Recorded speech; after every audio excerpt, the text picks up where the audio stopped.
Freddie Mercury / lead singer of the rock band Queens. What's good with the clapback game? Today we will be tuning into this amazing story on one of the most groundbreaking artists in the entire world then and now. Home goes by the stage name Freddie Mercury, born as Forak Bizarre.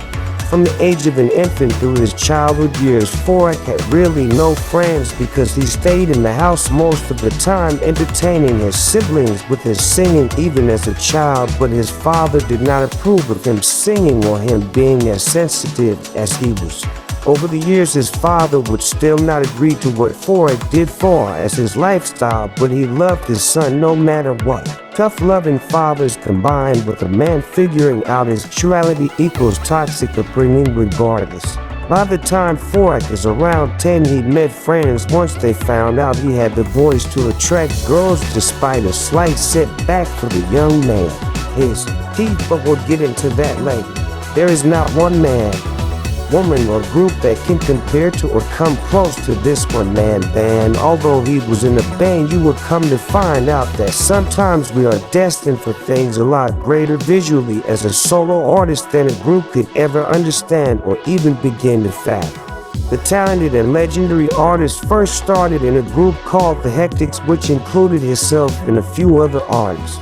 He first came into contact with one of the group members, Smiles, whom is a very standout, stylish with swag kind of guy, showing off that curly, long, bouncy hair back when bouncy shampoo wasn't even created, so natural was an understatement. Freddie was originally born as Forak Bizarre on a small island called Zanzibar during 1964. Freddie came up with his name when he was around 12 years old and also hung around a similar group of boys around his age that would cut class at times to go sing at different local spots around the town. The talented and very musically inclined artist Freddie Mercury created his name from the Greek-like influence that he had incorporated into his way of life, far as dressing and how he introduced himself to the world. No way this very brilliant scientist of pop music would ever allow himself to be normalized even if he tried. The artist even once stated that when he is performing, once the crowd starts to sing his music back, it is impossible for him to sing off key. Even if he tried, he couldn't force himself to cause a mistake due to some sort of force generated from the crowd's way of singing word for word. It could be best described as an euphoria in a somewhat shocking out-of-body experience. The remaining members of the group Freddie joined would soon come into play with a performing group name attached to them known as the Hectics that Freddie Mercury would immediately change to the famous, unique, and forever remembered name that molded their career, simply but definitely not commonly known as Queen, which included a total of 4 members. Starting with the other lead singer besides Freddie Mercury, you had the second member, Brian, known as Smiles, whom earlier I spoke of with the cool curly hair. The name Smiles was the group name that involved 2 of the original members that came from that group to become Queen, and their names was Brian and Tim. But Tim dropped out, leaving the band lead to Freddie and Brian. Then you had the third member, which was also the drummer, named Roger Taylor. Last but not least was the 4th member of the group and also the writer of some of their most requested hits like Break Free and Bites the Dust, named John Deacon, whom was the singer that pulled all the notes into one tunnel vision on stage, added his vocals through the microphone during live performances, giving the sound a structured and strong punch to the rhythm of their music. Freddie Mercury was also born with a very noticeable set of front teeth that were disproportionately grown and larger than the rest of his teeth. This slight form of disfigurement would have usually derailed a child's entire childhood from bullying or other negative, alarming situations, but Freddie used this to his advantage by figuring out that his teeth helped him sing certain notes better than if he were to have no large teeth. The notes wouldn't come out the same. This dynamic group would start off the majority of their performances at local bars, clubs, and events until the extreme buzzing of their anthem orchestrated projects, also known as rock and roll hits they put together, caught the attention of a major record label, EMI Records, and from there the famous hit-creating band took off, planting top-tier hits that would become more than just songs in the future. This had become the first band to be able to infuse opera into rock and roll mixed with complete club bangers that would drive any function into partying all night. Movies, TV shows, and future artists would reuse the songs and remake them into remixed hits, and if you hear their music in any movie, you can bet your bottom dollar the movie is not cheap or low rated in any way. Just like any other famous group with multiple hits out, there is always the sense of ego problems, and on one artist being a bit better solo than to remain in the group, and you will come to see that this untimely cloud would come in an outraging force that ends better than expected. Time goes by and the hit-making group Queen dropped album after album and never disappointed any fans. It was like they were born to be in this perfectly organized vocally and mentally state and bird to create these outstanding anthem songs before our eyes. But there was one main thing that the world was noticing as well as the record label. Every time they performed, there was always one member that stood out, and this member could control the entire audience soon as he hit the stage. Then when he sings, it was as if the rest of the band would fall in sync and support the power this one member generated. This member would be the great Freddie Mercury, who would become the band's loyal member, although it was clear indications and deals trying to separate Freddie from the group. At first, Freddie would not have anything to do with being solo. Yes, he knew what amount of aura he brought to the shows, and he knew the crowd came to see him more than the band. But his loyalty would not allow him to suggest anything other than staying in the group. And then reality sinks in and you continue to push in the group directions, but eventually Freddie started to outgrow the group, so he did what all other groups do and separated to become solo, which probably will be the reason for this story to take the turn it is about to take. I should mention that Freddie Mercury was involved in a relationship with a lady by the name of Mary Austin, but it did not last long due to Mary noticing signs of his sexuality not being a secret.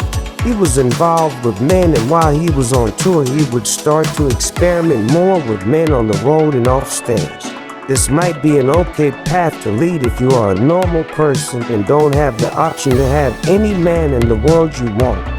But turn those tables around in Freddie Mercury's case and just imagine the encounters from partying and drinking 7 days a week. The rock star had everything at the tip of his fingers, and this on top of him not being with the band led to no one to really see what he was going through and how much his body indulged in all the wrong things. Freddie Mercury decided to settle down with a man that worked for him, and that turned out to be the longest relationship he was in and looked honestly happy in. The couple remained mostly in the home, and Freddie would decide to stop touring and performing songs, period. There was one large show that was set up by some of the band's source connections, and it involved the entire group performing, so this is what made Freddie Mercury the happiest in his life. But seeming that he left the group in an aggressive way and had not spoken to any of the members for years, this was not going to be easy. The band agrees to meet up with Freddie to see what he has to say, not knowing that he would be completely and erringly humble with expectations on joining back with the band to perform at the highly anticipated show that was scheduled for the group Queen. The band would agree to have him back, and they then would find out, as well as my audience, that the famous Freddie Mercury, whom remained happy and steadfast, announced that he had contracted the AIDS virus. This is when the band would instantly forget about petty problems and breakups and direct their entire energy on the news delivered to them and the well-being of their long-lost bride. The show went as scheduled, only it was performed by Freddie Mercury as if it was his last show, and I don't mean you look like he wasn't well, but I mean this guy performed like he had never performed before, with the whole stadium packed and standing up. Queen was not the only performance that day, but Freddie was the only performance act that made the entire stadium of people stand up reciting his songs word for word. He was just like his normal self, hypnotizing thousands of people, singing his songs word for word, and all he had to do was be the diva that he was imposed the Freddie Mercury way. His band is again friends. comrades and brothers from other mothers would be surprised by how Freddie was delivering such an energetic and epic performance, knowing the news they had just received from him. What I found so gangster about this artist was the fact that he told everybody else to stop crying and acting weak, because I'm not. This age thing don't make me or break me, so why y'all letting it break y'all? In that diva queen, I bring energy, not sadness. I uplift, not doubtful. Here's the right pitch, you might wake up. Just some of Freddie Mercury's quotes I thought I would add in, because sadly a few weeks after the multi-performance show, the outstanding hit maker, theme song creating master who until this day doesn't have a group or artist that can even come close to Freddie Mercury, passed away at home, leaving his male companion and their cat as the sole survivors. Freddie Mercury has no kids, and at my point of research I could find no known relatives of his that he mentioned other than his male companion, so anything that he had was left to the companion. He was never broke, and it is not publicly known how much his financial status was. He has no bankruptcy reports and was never in any financial battles with any industry factors. Freddie Mercury's most notable hits during his time with Queen was Bohemian Rhapsody, Mercury World Legend, We Are the Champions, Ice the Dust, Don't Stop Me Now, Somebody to Love, and the hits keep going like the 1990s Energizer Bunny. Rest in love to the late great Freddie Mercury, also known as Queen. You are worldwide truly missed, and I cannot imagine what your family went through to lose such a tremendous piece of their life.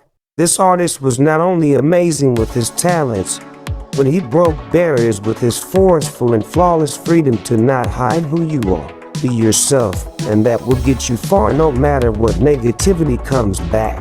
Stop being scared and face your fears head on. This was the story on the life, legacy, the musical journey of Freddie Queen's Mercury, brought to you by the Clap Back Show. But before we end this amazing story with sadness and grief, I really wanted to include each and every style of outfits the fancy and elegant artist transformed into throughout his lifetime, and here are the lavish outfits of the one and only Freddie Mercury in his rarest form, with each outfit explained by the legend himself. Music became an outlet for Mercury at boarding school and transformed his life. He took piano lessons at school and really enjoyed it. That was my mother's doing, he said. She made sure I stuck at it, and I did it up to grade 4 classical, practical, and theory. At first, I kept up the lessons because I knew she wanted me to, but then I really grew to love playing. I basically play by ear and I can't sight read it all. I always liked to sing. I used to sing along to things and it evolved from there. Mercury admitted that he decided soon after getting a diploma at Ealing Arts College that he would not chase a career as a graphic designer. The art training was useful for his future work as a musician. Art school teaches you to be more fashion conscious, to be always one step ahead, said Mercury. He said that when he joined up with students and would be musicians Brian May, Roger Taylor, and John Deacon to form Queen in the early 70s, appearance was a key part of their strategy. The concept of Queen was to be regal and majestic. Glamour was part of us, and we wanted to be dandy. We wanted to shock and be outrageous, said Mercury. The white wedding dress cape.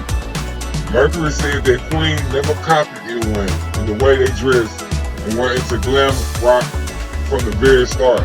Mercury had worked on a clothes style in Kensington Market with his girlfriend Mary Austin and had his own clear ideas about fashion. In 1974, Mercury met fashion designer Zandra Rose, captivated by her outfits, including a cape shirt and heavy ivory silk that had embroidered bodice and giant pleated butterfly sleeves. It was the top of the wedding dress idea I had, said Rose. She created the white satin stage outfit that Mercury wore during 1974. In the 2019 biopic Bohemian Rhapsody, Rami Malek, playing Freddie Mercury, wore a reproduction of the outfit created by Rose herself. I always loved touring in Japan, particularly with all those geisha girls and boys. I loved it. They're the lifestyle, the people, the art, said Mercury. When Queen played the Nippon Budokan in Tokyo in 1976, the Queen frontman wore a traditional kimono on stage. Mercury was never one to take himself too seriously. In 1976, he sported a different look, red and white striped tight shorts and matching braces. One thing that keeps me going is that I like to laugh at myself. If we were a different kind of band with messages and political themes, then it would be totally different. That's why I can wear ridiculous shorts on stage and ham it up, said Mercury. Full-length bodysuits became a regular feature of Mercury's look in the 70s, including a black and white Harlequin design that showed off his chest. The most iconic one from the period was the silver sequin singlet-style bodysuit. The leotard long sleeves was first worn on the European tour in May 1977, while the red short leg version was worn on the European tour in April 1978. The silver sequin suit and mask combination embodied Mercury's love for theatrics, something he incorporated into his performance.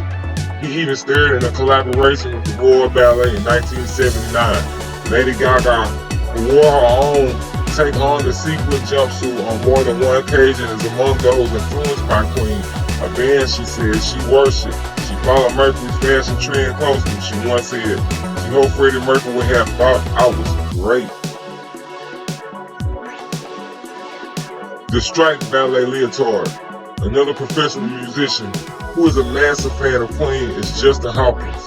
Of the Darkness, he even has tattoos of the band members' faces on his hands. Hawkins was wearing a skin-tight strip suit in honor of one of Mercury's most iconic outfits, the striped ballet leotard. "It's not a concert you are seeing, it's a fashion show," said Mercury of his work with Queen. The leather period. In the late 70s, Mercury wore a lot of leather, including red leather trousers, but he sported one of his most famous leather looks for a video that was a spoof of the British television soap opera Coronation Street. Dressed in drag and sporting a black leather miniskirt and fishnets, pink earrings, a black bob wig, pink knitted top, and heels. The mustache, Mercury was filmed I Want to Break Free video sparked for the 1984. The king of image I put across is not planned or anything. It's something that's progressed over the years, said Mercury. It's something I live by. It's authentic. It's not forced at all. I just feel that it's a natural part of my life. I don't go out of my way to be controversial, not at all. What a lot of people find outrageous is quite normal for me. The deceptive casual Live Aid look. By the time Mercury was mesmerizing the world in Live Aid in 1985, he had changed his look totally. Gone was the long hair of the 70s, it was the sleeveless white t-shirt, white jeans, studded belt, and a metallic armband representative of his new style as he took Wembley by storm. Man, this guy was a stylist. The yellow military jacket. Mercury's military style jacket with multiple gold buckets, eyelets, and trims in a bright yellow hue made its debut during Queen's Magic Tour 1986, which included another famous appearance in Wembley Stadium. Mercury's yellow jacket was created by his friend and costume designer Diana Mosley and was reported inspired by Spanish opera costumes.